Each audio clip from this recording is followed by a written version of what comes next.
Assalamualaikum warahmatullahi wabarakatuh.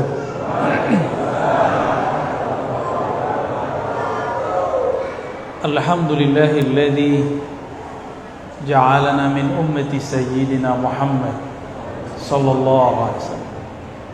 Walhamdulillah thumma alhamdulillahilladzi abrazana fi akhir zaman min ummati sayyidina Muhammad sallallahu alaihi wasallam. Ashhadu an la ilaha illallah wa ashhadu anna Muhammadan abduhu wa rasuluh. Allahumma salli wa sallim wa barik alaihi. Assalatu wassalamu alayka ya sayyidana ya Rasulullah. Assalatu wassalamu alayka ya abal arwah. Assalatu wassalamu alayka ya sayyidal awwalin ya sayyidal akhirin ya sayyidal anbiya'i wal mursalin. Salamullah alaikum warahmatullahi wabarakatuh. Jamaah, para pecinta Allah, perindu Rasulullah sallallahu alaihi wasallam. Meskipun dari tadi kita sudah baca salawat-salawat kepada baginda Rasul sallallahu alaihi wasallam, kita juga sedang dengarkan ayat tentang hakikat Rasulullah sallallahu alaihi wasallam. Mari kita kirimkan mahar kerinduan surat Al-Fatihah, kita kirimkan kepada baginda Nabi Muhammad sallallahu alaihi wasallam, para guru-guru kita, masyayikh kita, imam yang mengarang kitab ini, Al-Habib Al-Alamah Ad-Dai Umar bin Muhammad bin Salim bin Hafiz.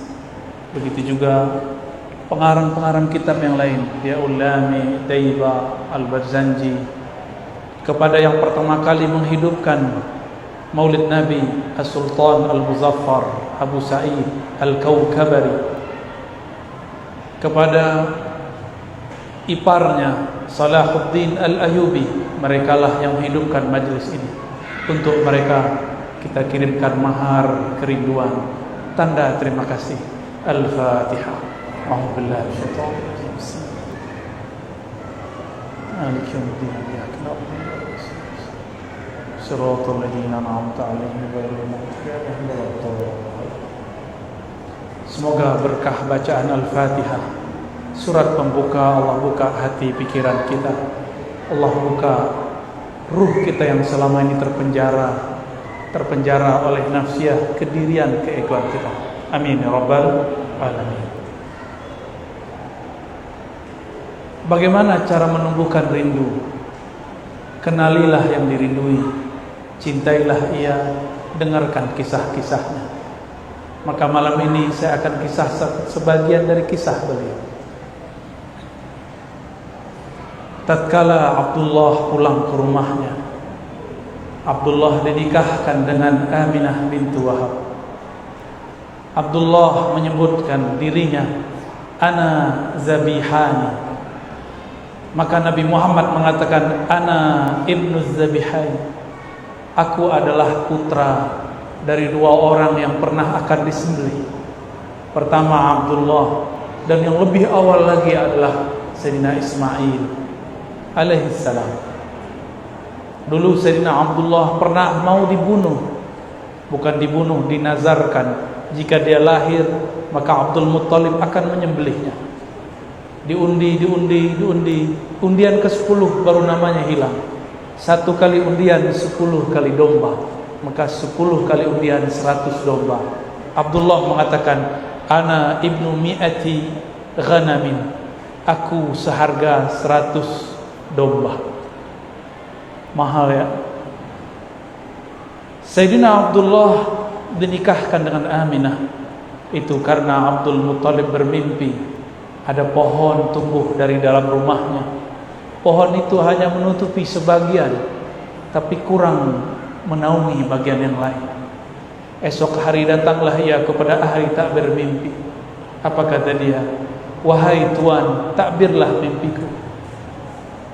Maka sang pentakbir mimpi mengatakan, pohonmu artinya adalah dari nasabmu akan tumbuh, akan muncul seorang pemimpin di tanah Arab.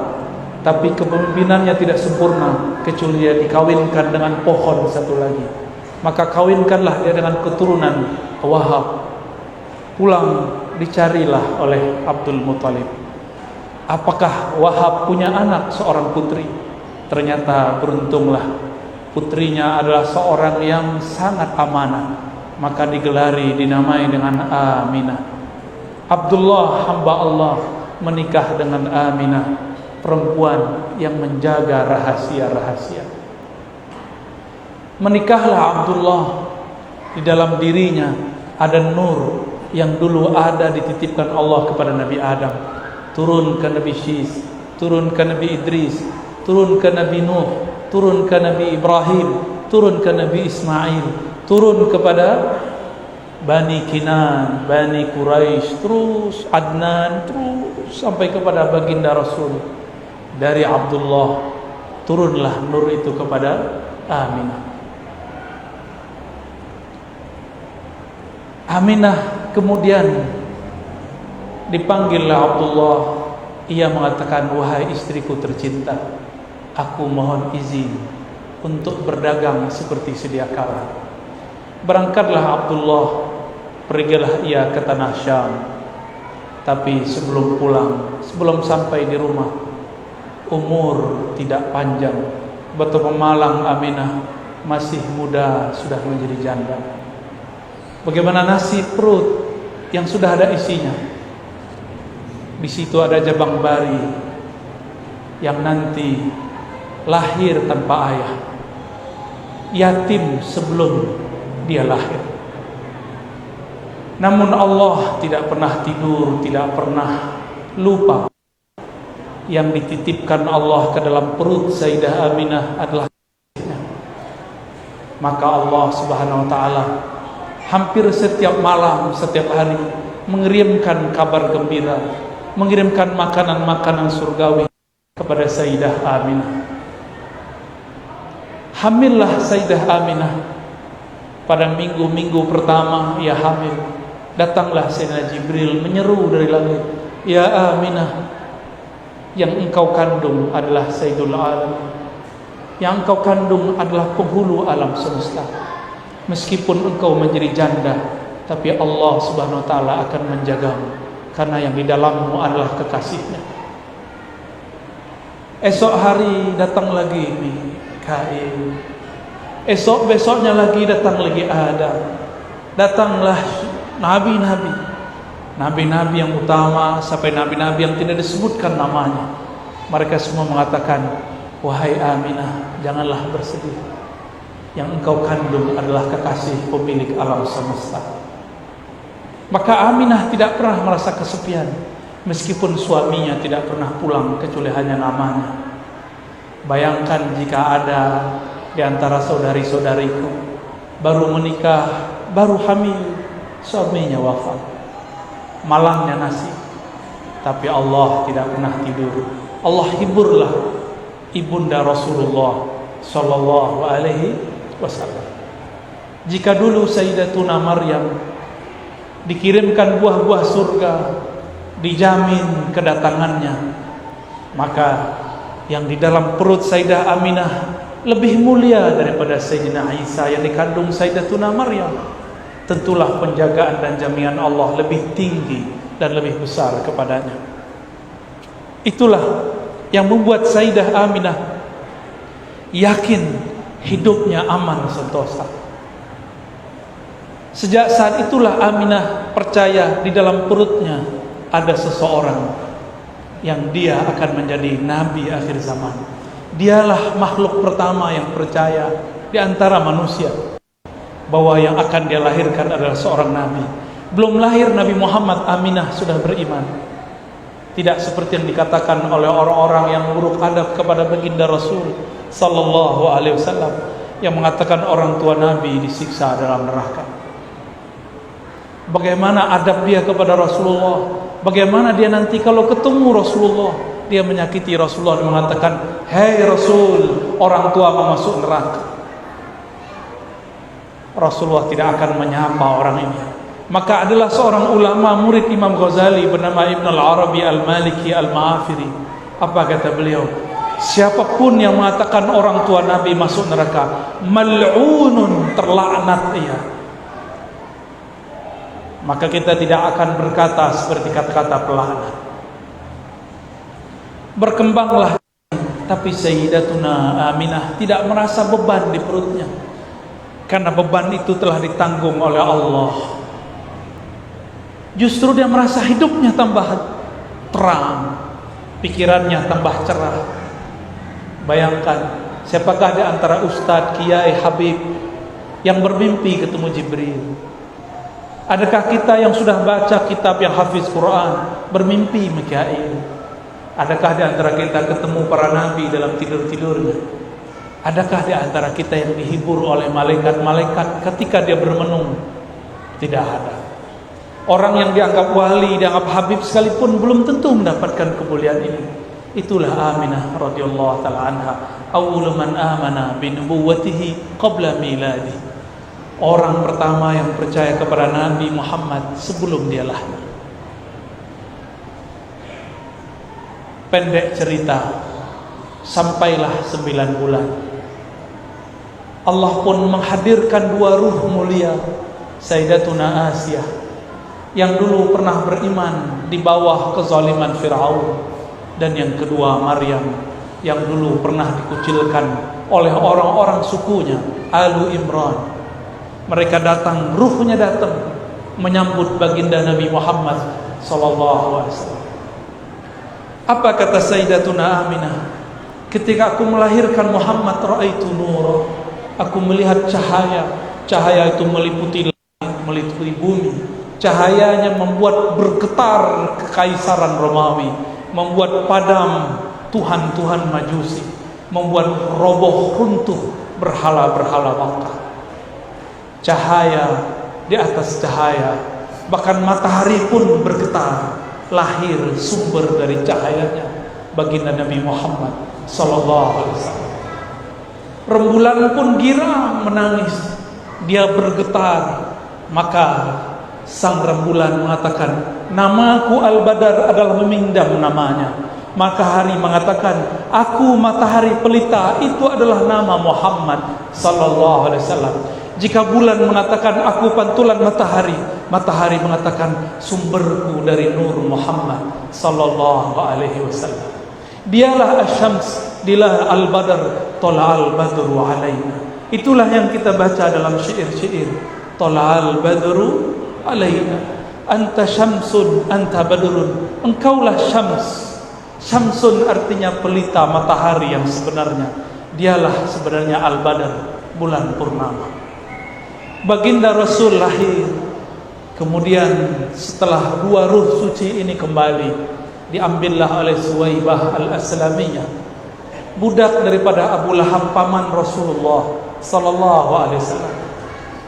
Suwaibah karena Aminah masih lemas, Suwaibah menyusukan Rasulullah sallallahu alaihi wasallam.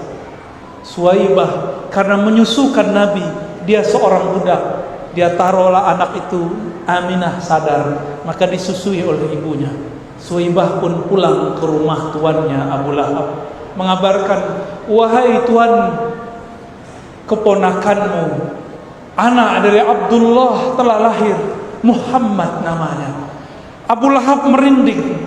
Itu hari Isnin, hari Senin, hari yang tadi. Abu Lahab kemudian mengatakan, wahai Suwaibah, saksikanlah bahwa engkau merdeka hari ini. Kenapa ia dimerdekakan? Karena dia menyusui Nabi Muhammad sallallahu alaihi wasallam. Siapapun yang bersentuhan dengan Rasulullah, dengan zat Nabi Muhammad sallallahu alaihi wasallam, maka dia mulia. Maka disebutkan dalam hadis yang kualitasnya oleh Imam Suyuti dikatakan naik menjadi hasan li ghairihi, menjadi bagus karena ada dalil-dalil lain yang menguatkannya. Ketika Abu Lahab mati, setiap hari Senin di alam barzakh, khaffafallahu anhu. Tersebutlah dalam kitab Diyaul Lami.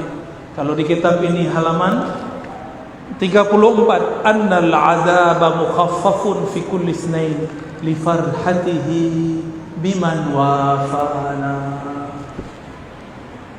Abu Lahab diringankan siksaannya setiap yaumul isnain, setiap hari Senin, li farhatihi, karena dia bahagia dengan kelahiran Nabi besar kita Muhammad sallallahu alaihi wasallam. Apa kata sahib kitab dia ulama? Hadza ma'al kufri fa kaifa bi farhati man dhi fuadin intala imana. Ini diringankan azabnya karena dia bahagia sedangkan dia masih kafir. Bagaimana jika kalbu seseorang itu percaya kepada Nabi Muhammad SAW, maka dia diberkahi setiap saat dari ini. Tidak hanya yaumul isnain, tapi setiap kali dia merayakan, dia berbahagia farhan kelahiran Nabi Muhammad SAW. Allah akan kurangi beban hidupnya, Allah akan pikul bersama-sama bebannya. Wa rafa'na laka dzikrak. Rasulullah telah diangkat ketinggian namanya, maka siapa yang meninggikannya ikut ditinggikan oleh Allah Subhanahu wa taala. Jamaah yang dimuliakan Allah, itu Abu Lahab diringankan Allah karena dia farhan, dia bahagia karena baginda Nabi Muhammad sallallahu alaihi wasallam lahir. Siapapun yang percaya kepada baginda Rasulullah sallallahu alaihi wasallam dan dia bahagia dengan kelahiran Nabi Muhammad sallallahu alaihi wasallam, falahu, bagi dia barakat, rahmat, keberkahan yang melimpah, rahmat-rahmat tiada berhenti. Suwaibah menyusui Rasulullah karena orang Arab Mekah saat itu punya tradisi menyusukan anaknya kepada selain mereka. Maka muncullah masa, adalah hari di saat orang-orang dari Bani Sa'diyah datang untuk menyusui orang Mekah. Sebanyak itu perempuan yang gemuk-gemuk, ibu-ibu yang baru melahirkan, tidak ada satupun yang minat Rasulullah SAW. Rasulullah SAW disodorkan ke ibu yang cantik, yang gemuk, kira-kira air susunya sangat banyak. Ternyata beliau tidak mau. Kenapa? Karena hampir semua perempuan yang berisi badannya, yang kenyal, yang sehat, itu ketika menyusui Rasulullah, dia susui anak si perempuan itu dahulu dengan kanannya, Rasulullah ke bagian kirinya. Rasulullah tidak mau meminum bagian kirinya. Berbeda dengan Halimah. Dia Halimah sangat santun dan sangat sopan. Ketika dia mau menyusui Sayyidina Muhammad, maka diletakkan anaknya sebelah kiri, dia ambil Nabi Muhammad, maka sang Nabi kecil langsung mau menyusui. Perempuan yang sangat kurus malam, dia punya ternak-ternaknya banyak yang mati. Dia punya ternak domba yang bisa mengeluarkan susu, tapi susunya tiada yang keluar. Tapi semenjak dia mendatangi Nabi Muhammad dibawa pulang, semua ternaknya gemuk, semua air susu pun mengalir. Diangkatlah oleh Allah derajat Halimah yang tadinya fakir, miskin, menjadi keluarga yang penuh diberkati. Tadinya mendapatkan bagian sedekah susu, sekarang dia membagi bagian susu ke tetangga-tetangganya. Kenapa? Di rumahnya ada bayi kecil, Sayyidul Alamin, Sayyidina Muhammad sallallahu alaihi wasallam. Halimah, dia orang yang miskin tapi dia sabar. Rasulullah mengatakan, Allahumma ja'alni miskinan. Ya Allah, Engkau kayakan aku, tapi jadikan styleku style orang miskin. Karena dulu yang menyusukanku seorang yang miskin. Sallallahu alaihi wasallam. Pendek cerita, umur beliau sudah sampai 7 tahun. Bermain-main dengan saudara susunya di satu tempat. Beliau badannya biasa, badannya kecil, naik keledai bersama dengan saudaranya, anak Halimah Sa'diyah. Betapa lucunya Sayyidina Muhammad berdua dengan saudara susunya di atas keledai. Keledai itu lebih rendah daripada onta, lebih rendah juga daripada kuda, tapi juga lebih besar daripada bighal. Sedang sekali jika ada orang berjalan di atasnya, lucu, sangat menarik sekali. Sampai di tengah jalan, apa kata Sayyidina Muhammad kecil? wahai saudara susuku, aku kehausan, aku pengen makan dan minum. Jika engkau berkenan, jemputlah ke rumah ibumu, aku sungkan kepada ibu.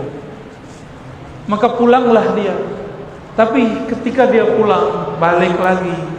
Ketika dia balik, dia melihat Nabi Muhammad SAW sedang dibelah dadanya oleh dua sosok bersayap, sangat besar, tapi wajahnya sangat indah.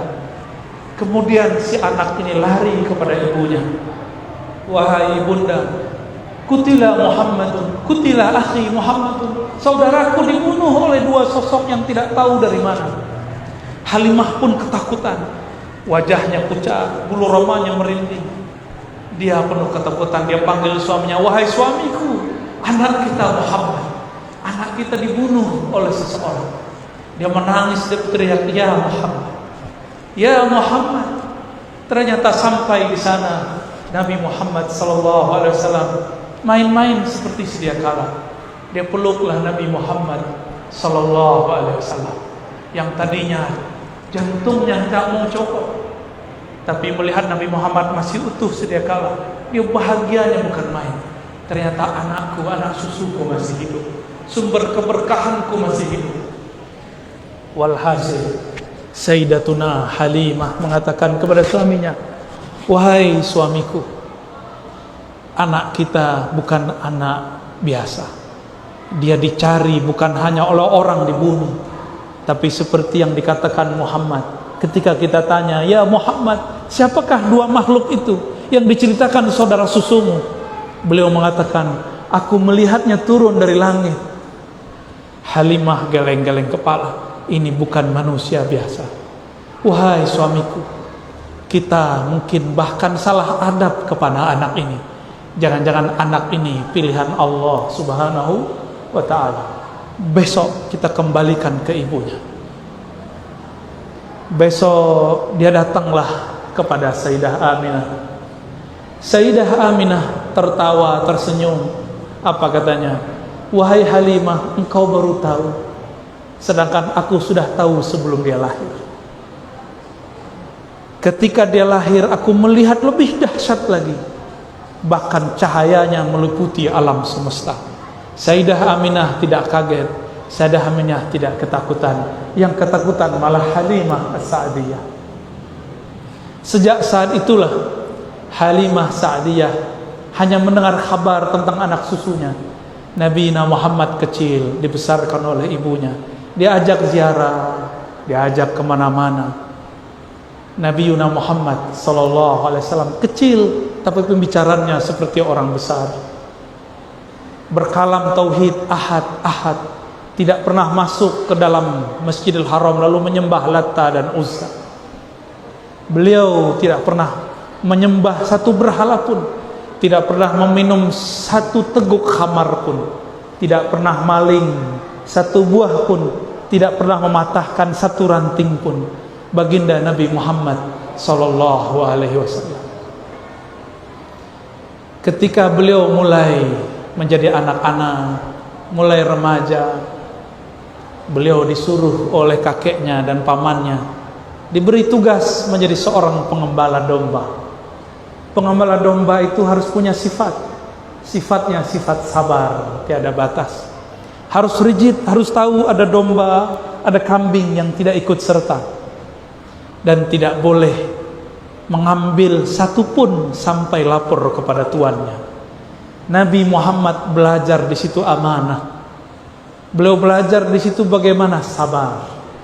Jangankan manusia, domba pun beliau sangat sayang. Nabi Muhammad kecil kemudian berkembang jadi dewasa. Sebelum beliau berumur 20 tahun terjadi perang di antara orang-orang Arab. Nabi pun ikut berperang. Kemudian selesai perang, terjadilah rapat besar di Ka'bah. Orang-orang di Ka'bah, semua suku sepakat untuk merenovasi masjid pertama di alam semesta. Mereka runtuhkanlah Ka'bah, dibangunlah Ka'bah yang baru. Tapi ketika mereka hendak menaikkan Hajar Aswad, semuanya merasa berhak. Ada 4 suku, semuanya mengatakan aku lebih tua. Yang satu mengatakan aku paling banyak memberi donasi. Yang lain mengatakan aku, kami. Di saat seperti itu, datanglah Sayyidina Muhammad SAW menawarkan suatu penyelesaian masalah. Apa kata beliau? Wahai tuan-tuan, wahai paman-pamanku, kakek-kakekku, maukah kalian aku tunjukkan cara yang paling mudah, semuanya kebagian? Maka beliau turunkan ridaknya. Ini namanya ridak, selendang. Selendang ini dipegang satu sudut oleh satu suku, dan suku yang lain. Lalu Nabi Muhammad mengatakan, saksikanlah, izinkan aku mengangkat batunya, lalu kalian taruh ke Ka'bah. Maka semuanya sepakat. Kenapa? Semua suku dapat kebagian.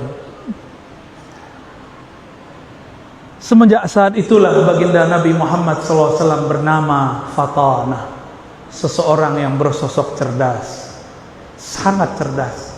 Orang yang tadinya bertengkar, datang beliau selesai semua masalah. Suatu kali beliau diajak oleh Abu Talib, paman beliau. Wahai Muhammad anakku, kata Abu Talib, karena Abu Talib adalah abang kakanda daripada Abdullah. Ikutlah aku berdagang ke negeri Syam. Syam dulu dinamakan negeri Rum, negeri Romawi, Romawi Timur. Bahasanya bahasa Yunani, bahasa Romawi. 2 bahasa itu dipakai. Makanya ibu kotanya dalam bahasa Arab disebut Dimash. Dalam bahasa sana disebut Damaskus. Ada us menunjukkan bahasa asli sana. Diajaklah Nabi Muhammad SAW remaja untuk berangkat ke negeri Syam. Ternyata sebelum masuk ke pusat kota Damaskus, sudah ada rahib yang setiap hari melihat adakah kafilah yang membawa tanda-tanda kerasulan. Bertahun-tahun, puluhan tahun dia menunggu, karena dia membaca di kitab Injil bahwa sang Nabi akhir zaman jika melewati sesuatu tempat, pohon-pohon pun merunduk, hewan-hewan pun sujud, semua batu-batu mengucapkan salam, Assalamualaikum ya Rasulullah. Sampailah kemudian di suatu masa yang ditunggu-tunggu, tanpa dikira, tanpa direncanakan, si rahib yang bernama Bukhairah mendapatkan apa yang dia tunggu puluhan tahun. Ternyata ada kafilah di ujung sana, berasal dari negeri Mekah, membawa keajaiban. Dia perhatikan semua pohon merunduk, tiada kafilah seperti ini. Dia perhatikan semua hewan pun sujud, tapi manusia tidak ada sadar. Dia perhatikan di atas kafilah itu ada awan. Awannya teduh, sangat teduh sekali. Langsunglah Bukhairah mengatakan kepada semua orang yang aktif, yang berkhidmat di kanisahnya, wahai anak-anakku, mari sambut makhluk akhir zaman. Siapkan makanan terzat, kita sambut dia dengan makanan paling nikmat. Sampailah saat itu, mendekatlah kafilah. Ternyata pemimpin kafilah adalah Abu Talib. Abu Talib pun disambut oleh rahib yang bernama Bukhairah. Diajak makan semuanya, tapi dilihat ke atas, kenapa awannya tiada? Bertanyalah Bukhairah sang rahib, wahai Tuan Abu Talib, adakah engkau menyisakan anggotamu di belakang? Apa kata Sayyiduna Abu Talib? Ada, masih bocah kecil, masih belajar-belajar berdagang. Gak penting bagimu, cukup aku berhadapan denganmu dan kawan-kawanku, saudara-saudaraku. Kata rahib, tidak, antarkan aku kepadanya, bawa makanan ternikmat. Maka Abu Talib pun menghantarkan. Bertemulah Bukhairah, bertemulah ia. Tidak sanggup dia menahan air matanya. Dia peluk Muhammad kecil. Apa kata dia? Hada sayyidul alamin. Ini adalah penghulu alam semesta. Abu Thalib pun bertanya, wahai Bukhairah, apa-apaan engkau? Apa buktinya? Kenapa engkau mengatakan ponakanku ini, anakku ini adalah penghulu alam semesta? Apa kata Bukhairah? Di dalam kitab suci kami ditulis, Nabi akhir zaman tiadalah melewati suatu pohon kecuali pohon runduk kepadanya. Melewati suatu gunung, bebatuan-bebatuan pun mengucapkan salam kepadanya. Tiadalah hewan melewatinya kecuali sujud kepadanya. Aku memperhatikan dia semenjak engkau datang dari sudut jalan sana sampai di tempat ini. Inilah Sayyidul Anbiya wal Mursalin, penghulu semua nabi, penghulu semua nabi dan rasul. Tercenganglah Abu Thalib. Ternyata keponakannya bukan sembarang orang. Wajar, ini anak dari sosok Abdullah yang harganya 100 domba. Akhirnya Bukhairah mensabdakan kalamnya. Apa katanya? Wahai Abu Thalib, tolong dengarkan kata-kataku. Pulangkan anakmu hari ini juga. Jangan bawa ke dalam kota. Jika orang-orang Rum mengetahui ciri-ciri anakmu, mereka akan membunuhnya. Sayaqtuluna. Dalam riwayat yang tidak disebutkan, terjadilah dialog panjang Bukhairah dengan sang Nabi. Karena sang Nabi tidak pernah syirik, sang Nabi selalu berkalam-kalam tauhid. Disitulah sempurnanya tauhid Bukhairah. Disitulah dia sudah percaya kepada Nabi Muhammad sebelum beliau mendakwahkan kenabiannya. Itulah kesempurnaan Bukhairah. Dia mendapatkan dua keutamaan, iman ke Nabi Isa, iman ke Nabi Musa. Dia juga iman kepada Nabi akhir zaman. Setelah itu tidak disebutkan lagi kabar. Dikirimlah seseorang untuk mengantarkan Nabi Muhammad pulang. Nabi Muhammad pun kembali menjadi pengembala domba. Bukhairah tidak dikabarkan kecuali dia wafat. Sempurna imannya. Dia berdoa, ya Rabb, hajatku telah sampai. Aku telah bertemu sang Nabi akhir zaman. Jemputlah aku, meninggallah ia. Ditutuplah kanisahnya. Sallallahu alaihi wasallam. Itulah Nabiuna Muhammad sallallahu alaihi wasallam. Ia jika ditemui oleh bebatuan, batu mengucapkan salam kepadanya. Salam itulah yang antum baca tadi. Ya Nabi, salam alaik. Salam itu dimasukkan ke dalam kitab-kitab yang berisikan madaih, maulid. Itulah yang kita baca. Karena kita malu kepada pepohonan, malu kepada hewan-hewan, malu kepada bebatuan. Batu yang keras kenal Rasulullah. Betapa keras kolbu ini. Orang mahalul qiyam disebut assalamu alaika, ya Nabi salam alaika. Tapi hati ini tidak berketu juga tersentuh, tidak juga merinding, tidak juga bergetar. Betapa bohongnya kita. Disebut namanya tidak bersolawat, disebut kisahnya tidak merinding, disebut sifat-sifatnya tidak merindu. Bagaimana kita mengikuti syair kullul qulub, semua kalbu kepada habibnya, ilal habibi tamilu, kepada kekasihnya pasti condong. Jika disebut nama kekasih, pasti air matanya mengalir. Inilah yang ditahan-tahan para perindu. Inilah yang ditahan-tahan para pecinta. Jika kolbunya kuat, dia bisa menahan tangisnya kepada baginda Nabi Muhammad sallallahu alaihi wasallam. Pendek cerita, Nabi Muhammad pun kemudian malakoni menjadi manusia biasa. Abu Thalib pun menjaga secret rahasia itu, sehingga banyak yang tidak tahu bahwa Abu Thalib termasuk orang nomor 2 yang percaya kepada Nabian Muhammad sallallahu alaihi wasallam. Mungkin nomor 3 setelah Bukhairah. Tapi kadang-kadang kita menggunakan beberapa riwayat yang lain bahwa Abu Thalib dikatakan tidak beriman. Saya meyakini Abu Thalib adalah orang nomor 3 atau nomor 2 yang beriman setelah Sayyidah Aminah, Bukhairah, lalu Abu Talib. Apakah kurang perjuangan Abu Talib ketika orang-orang Quraisy yang kafir ingin membunuh Nabi Muhammad? Beliaulah yang menjaga. Apa perjuangan antum kepada Rasulullah sehingga berani mengatakan Abu Talib kafir? Adakah yang menjaga Rasulullah SAW seperti Abu Talib? Adakah yang berkorban hidup matinya untuk Rasulullah seperti Abu Talib? Maka beradablah kepada Rasulullah. Hentikan kata-kata Abu Talib finnar, kata-kata Abdullah finnar, kata-kata Aminah finnar. Itu kata-kata yang membuat Nabimu sedih, kata-kata yang membuat Nabi Muhammad tidak suka. Satu kali Zainab binti Abi Lahab datang kepada Rasulullah menangis. Wahai pamanku Rasulullah, aku dicaci maki oleh orang-orang yang merupakan sahabatmu. Apa kata mereka? Ya binta ahlin nar, wahai anak penduduk ahli neraka Abu Lahab. Aku sedih wahai Rasulullah.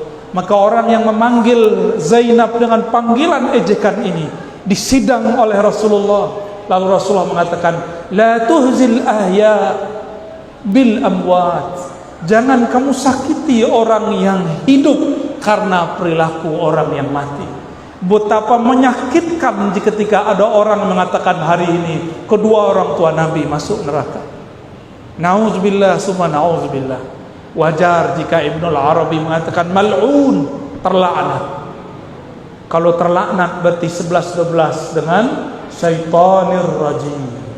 Nauzubillah min. Wajar dia kurang ajar kepada guru-guru kita, kurang ajar kepada zuriat Nabi, kurang ajar kepada ulama-ulama kita, kepada orang tua Nabi pun dia kurang ajar. Maka mari selamatkan masjid-masjid kita dari mereka. Selamatkan anak-anak kita daripada ajaran-ajaran mereka. Jangan sampai anak-anak kita, saudara kita kesusupan kegelapan kufriyahnya iblis. Nauzubillah min dzalik. Bapak saudara makan Allah, itulah beberapa kisah yang dapat saya bagikan tentang baginda Nabi Muhammad sallallahu alaihi wasallam. Jika diteruskan bisa saya yang tidak kuat, bisa antum yang menjerit. Semoga cinta ini sampai kepada baginda Nabi Muhammad sallallahu alaihi wasallam. Ya Sayyidana ya Rasulullah, wahai baginda Rasulullah, kami malam ini berkumpul di masjid yang nama masjidnya pun diambil dari gelarmu, Masjid Nabawi. Izinkan kami meneguk air haudmu, air telagamu nanti, wahai Rasulullah. Wahai Rasulullah, terimalah salam dari kami, terimalah rindu dari kami, terimalah cinta dari kami. Ya Allah, kalbu ini lebih keras dari batu, kalbu ini lebih susah diatur daripada binatang, kalbu ini lebih gelap daripada semua kegelapan. Namun berkat cinta kami kepada Nabi Muhammad ya Allah, maka beri cahaya di kalbu kami ya Allah. Lembutkan hati kami yang keras ya Allah. Ya Allah, kalbu kami sangat keras ya Allah. Disebut namanya kami tidak tersentuh ya Allah. Disebut namanya kami tidak rindu ya Allah. Disebut kisah-kisahnya kami pun tidak bisa membayangkan hidup bersamanya ya Allah. Maafkan kami ya Allah. Ya Afu ya Karim ya Ghaffar ya Ghafur. Bihaqqi Sayyidina Muhammad, dengan kebesaran Nabi-Mu ya Allah, jadikan kami yang hadir malam ini, yang menyaksikan maulid Nabi-Mu Muhammad sallallahu alaihi wasallam, orang yang Kau ringankan beban hidupnya, yang Kau ringankan dosa-dosanya, yang Kau ringankan azab-azabnya, yang Kau tutup semua kegelapan kami dengan cahaya-Mu. Berapa banyak pun dosa kami ya Allah, namun jika rahmaniyah-Mu, kasih sayang-Mu melimpahi kami, semuanya akan melimpahi, semuanya akan menutupi kami ya Rabb. Allah masturna bisitrikal jamil. Ya Allah yang maha indah, kami ini tidak indah ya Allah. Amal kami sangat buruk ya Allah, batin kami sangat busuk ya Allah. Namun dengan keindahan keharuman-Mu ya Allah, maka harumkan qalbu kami dengan nama Nabi-Mu ya Allah. Rabbana atina fid dunya hasanah wa fil akhirati hasanah wa qina adzabannar. Ya Allah, berikan yang kami yang hadir malam ini kebahagiaan di dunia dan di akhirat, berkah Nabi-Mu Sayyidul Awwalin Sayyidul Akhirin. Jika kami dibangkitkan nanti di padang mahsyar, izinkan kami mendapatkan tanda pengenal, cahaya yang memancar di wajah kami, cahaya bekas wudu, cahaya sujud, sehingga Nabi-Mu mengenali kami. Jangan jadikan kami orang yang mengatakan ya Rasulullah, tapi Rasulullah tidak menoleh kepada kami. Jangan jadikan kami ya Allah orang yang mengaku umat Nabi Muhammad, tapi Nabi tidak mengakui kami. Jadikan kami ya Allah tanpa mengaku pun Nabi menjemput kami. Ketika kami ditimbang, kami diberi syafaat, dibantu oleh Rasulullah. Ketika kami ditanya dalam kubur, Nabi membersamai kami. Ketika kami berjalan di sirat-Mu, kami dibimbing oleh Rasulullah. Ketika kami antri di depan pintu-pintu surga-Mu, jadikan kami mendapatkan syafaat Nabi-Mu sallallahu alaihi wasallam. Wa sallallahu ala sayyidil awwalin sayyidil akhirin sayyidina Ahmad sayyidina Muhammad wa ala alihi wal mahdi khalafihi wasallam. Walhamdulillahi rabbil alamin. Assalamualaikum warahmatullahi wabarakatuh.